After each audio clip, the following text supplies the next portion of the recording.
days a week do you work? It's usually like 6 days a week.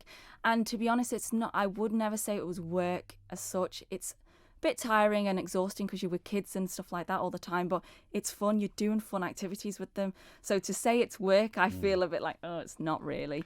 Well, it was sort the men from the boys and the women from the girls as well, because some people may think this is a good idea and fall by the wayside as well. For some people, it's not the answer for everybody, is it? Absolutely not. And I think you just need to try something different to find that out. So some people go to camp and it's not for them, but what better way to experience that and know that it's not for them by going out and working in China or New York for 3 months and saying, I've given it a go. It's an amazing experience. You're only going to gain something from like this, and like it'll look amazing on CVs, personal statements. So yeah, you've got nothing to lose. Do you think students on the Isle of Man miss out on opportunities? Absolutely, and that's why I come back to the island. Simply by being on the island, I mean, but by being remote.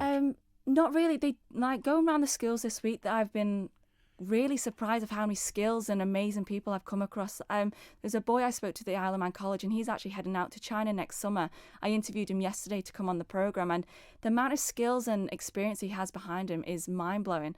So the opportunities on the island are incredible, but I feel like there could be more for them, or like things like this, because I didn't hear of it until I went to the uni, and I spoke to a lot of students over the week, and I say, who's heard of Camp in America or Camp in Canada, Camp in China, and no one raised their hands really. So it's, whereas if you go to a university or school in England, most of them, 90% will have like raised their hands. You do travel workshops, don't you? Yeah, so yesterday I was at St Ninian's and we did travel workshops, like travel safety, obviously everything going on in the world, you hear all these horror stories. So we've been doing, like I did 6 sessions yesterday with the 6th formers, so obviously they're going off into the big world, so prepare them if they decide to go off on travelling or like holidays. I know a lot of them are going on girls' holidays, boys' holidays in the summer, so yeah, just prepare and give them tips for that. What sort, such as what? What do you teach them? Obviously the money, distributing that across the body, money bags, things like that. There's so much to talk about. It seems to be that everybody wants to go either a gap year or go backpacking or go here, there and everywhere.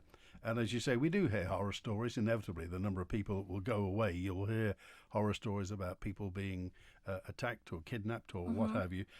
Is there a rule of thumb to stay safe?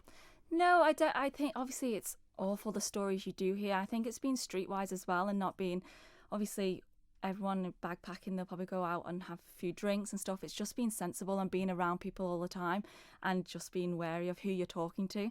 And it's hard because you don't obviously want to, if you sit next to somebody, you want to have a nice conversation. It's lovely to meet new people, but you don't want to like go, you are going to be a bad person, you're going to do something horrible to me. You don't obviously want to put that on them straight away. So I think, yeah, it's just obviously being aware and being more streetwise is a massive thing. You can be the smartest person ever and read so many books and intellectual, but if you're not streetwise, you would worry.